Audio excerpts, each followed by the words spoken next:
Bonjour, dans cette capsule vidéo, je vais corriger la partie 2 et 3 de l'activité que j'ai proposée sur la mission Apollon 11.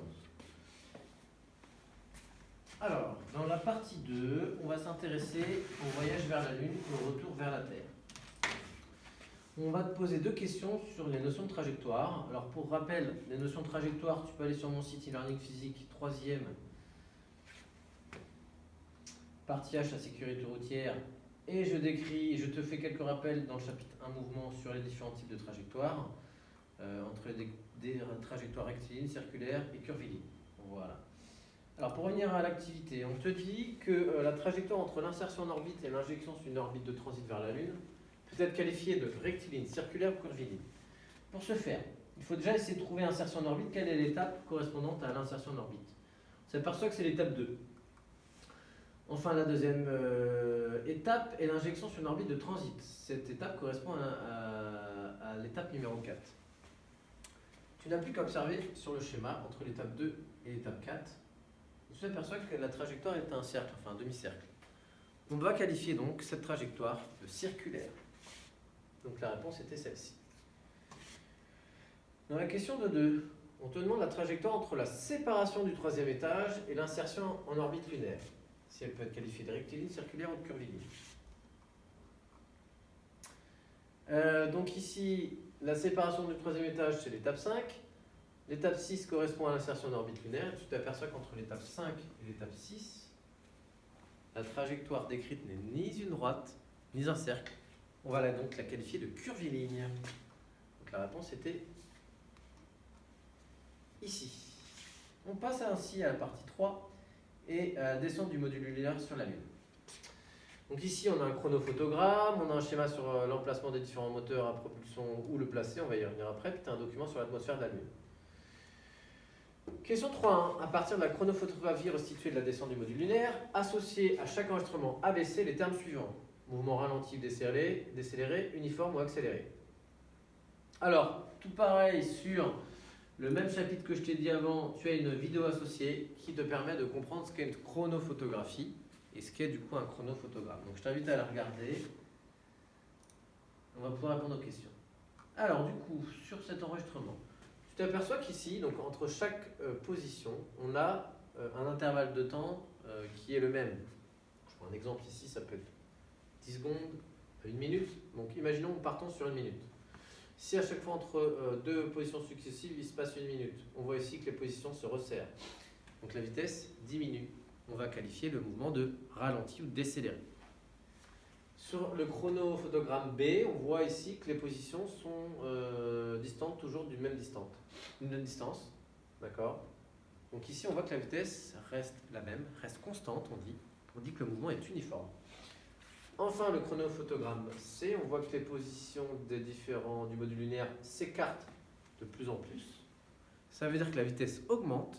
On va qualifier le mouvement d'accéléré. Voilà. Pour la question 3.2, déterminer le chronophotogramme correspondant à la descente du module lunaire sur la Lune. Alors, pour descendre et se poser sur la Lune, il faut que le module lunaire ralentisse. D'accord. Donc, pour ralentir, il faut un mouvement décéléré-ralenti.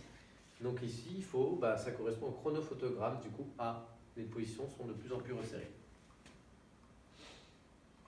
Question 3.3. Entouré sur le schéma du document 6, l'endroit où positionner le moteur afin de réussir son alunissage, le fait de se poser sur la Lune. Alors ici, on a 4 positions.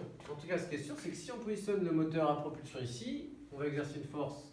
Du coup, les gaz vont être propulsés vers le haut, et donc, du coup, à l'inverse de la fusée, le module lunaire va accélérer vers le bas. C'est pas ce qu'on cherche. Pareil sur les côtés. En revanche, si on place le moteur à propulsion en bas, on va pouvoir exercer une force vers le haut qui va faire que lorsque le module lunaire descend, du coup il va être freiné. D'accord. Et ainsi il va avoir sa vitesse diminuée pour se poser calmement et tranquillement sur la Lune sans subir de gros chocs. Voilà, pourquoi ne pas avoir utilisé un parachute pour assurer la descente? Question 3.4. Lorsque tu lis le document 7, tu t'aperçois qu'en fait, il n'a pratiquement pas d'atmosphère sur la Lune. Un parachute sur Terre, et utilise le principe des frottements de l'air, et donc, du coup, il faut forcément qu'il y ait une atmosphère pour pouvoir utiliser un parachute.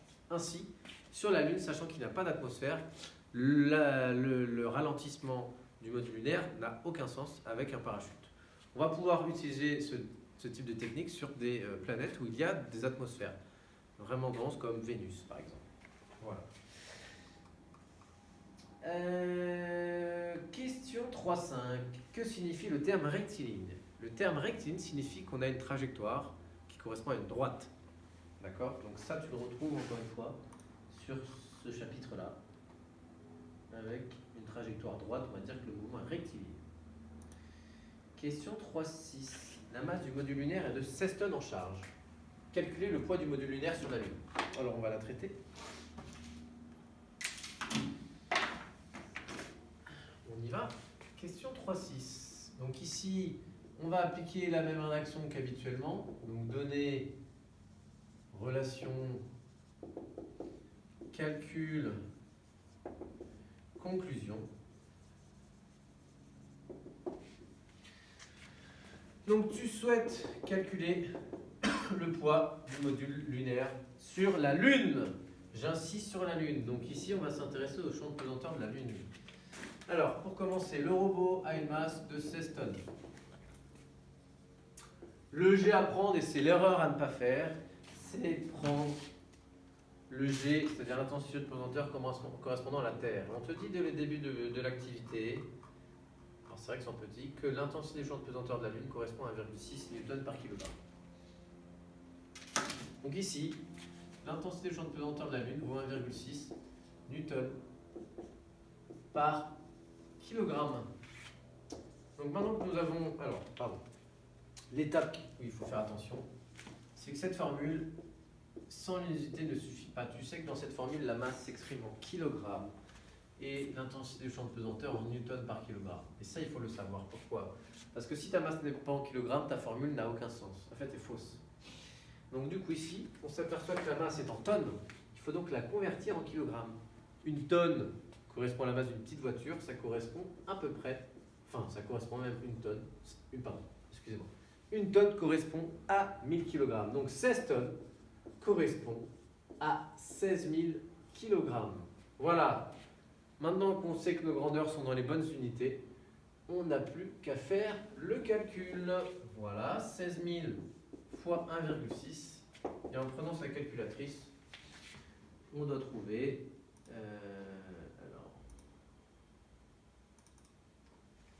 25 000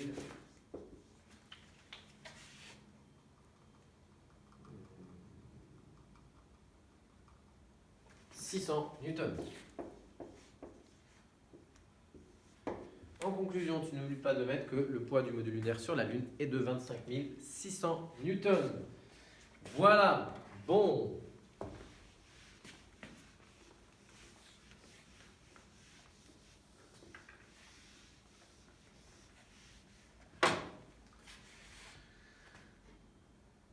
On va passer à la question suivante.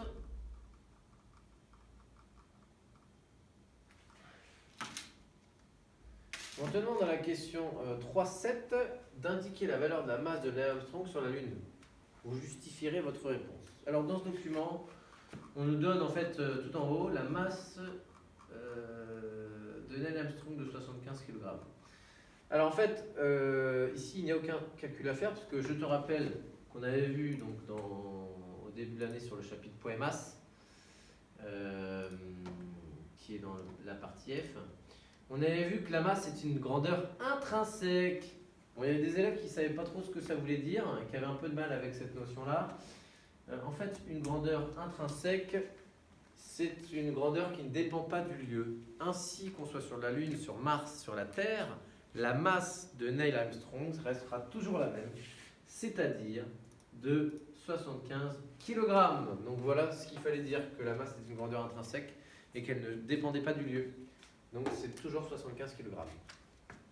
Question 3.8. Selon vous, le poids de Neil Armstrong sur la Terre est-il plus grand, égal ou plus petit que sur la Lune? Il faut justifier sa réponse. Alors, pour ce faire, en fait, de manière très simple, on va se poser la question sur la Terre, sur la Lune, d'accord? Et donc ici, le poids de Neil Armstrong, c'est sa masse, fois l'intensité du champ de pesanteur de la Terre. Ici, c'est la masse de Neil Armstrong fois l'intensité du champ de pesanteur de la Terre. Bon, la masse de Neil Armstrong vaut 75 kg, donc ici, ce sont les mêmes masses. Par contre, ici, les G, intensité du champ de pesanteur, ne sont pas les mêmes. Sur la Terre, il vaut environ 10 newtons par kilogramme. Alors, même si ça dépend de la latitude. Sur la Lune, il vaut 1,6 newton par kilogramme. Donc en fait, il n'y avait pas de calcul à faire, il suffisait de comparer les intensités du champ de pesanteur de chacun des deux astres. Et donc on peut dire simplement que comme l'intensité du champ de pesanteur sur la Terre est plus grand que celui sur la Lune, le poids de Neil Armstrong sur la Terre est plus grand que son poids sur la Lune. Voilà. Tu peux aussi faire les calculs, c'était plus long. Mais voilà un exemple de question où on n'attend pas forcément des calculs, une justification comme ça suffisait. Question 3.9.